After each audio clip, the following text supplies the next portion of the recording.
বৰক্ষেত্ৰীৰ ৰাজচক্ৰৰ চক্ৰ বিষয়া কৌস্তভ ৰয়লৈ অসম চৰকাৰৰ যুৱ লেখক সন্মান 2025।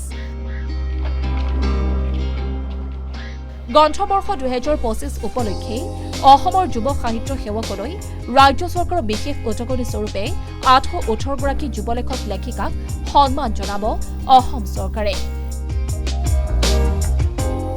ইয়াৰ ভিতৰত বৰক্ষেত্ৰীৰ ৰাজচক্ৰৰ চক্ৰ বিষয়া কৌস্তভ ৰয়ক যুৱ লেখকৰ সন্মান অসম চৰকাৰৰ। উল্লেখ্য যে কৌস্তভ ৰয়ে 10 পৰা 12 বছৰ আগতেই ছপা মাধ্যমৰ সাংবাদিকতা কৰিছিল। বৰক্ষেত্ৰীৰ ৰাজচক্ৰ বিষয়াগৰাকীয়ে বহু বছৰৰ পৰাই ৰাইজৰ সেৱা আগবঢ়োৱাৰ লগতে প্ৰবন্ধ, ধাৰাবাহিক, উপন্যাস, গল্প, কবিতা, যুৱ লেখক হিচাপে চৰ্চা কৰি আহিছে। অসম চৰকাৰৰ পৰা এই সন্মান লাভ কৰাত সুখী অনুভৱ প্ৰকাশ কৰিছে কৌস্তভ ৰয়ে।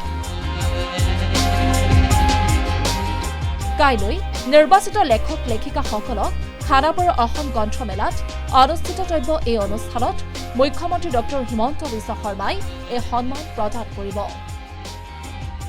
শেহতীয়াভাৱে অসম চৰকাৰৰ দ্বাৰা যুৱ লেখক সন্মান 2025ৰ বাবে মই মনোনীত হ'বলৈ পাই সুখী অনুভৱ কৰিছোঁ তথা এই চেগতে আমাৰ অসম চৰকাৰক মই ধন্যবাদ জনাইছোঁ, যিহেতু উদীয়মান তথা সাহিত্য চৰ্চাৰ লগত জড়িত 40 বছৰৰ অনুৰ্ধৰ সকলো লেখক লেখিকাক এই প্ৰচেষ্টাৰ দ্বাৰা তেওঁলোক উৎসাহিত হ'ব তথা পৰৱৰ্তী পৰ্যায়ত সামাজিক দায়বদ্ধতাৰে আৰু জাতি নিৰ্মাণৰ ক্ষেত্ৰত তেওঁলোকে নিজৰ কলমক অস্ত্ৰ হিচাপে ব্যৱহাৰ কৰিব তথা সাহিত্যৰ ক্ষেত্ৰত নতুন বুনিয়াদৰ সৃষ্টি কৰিব বুলি মই বিশ্বাসী।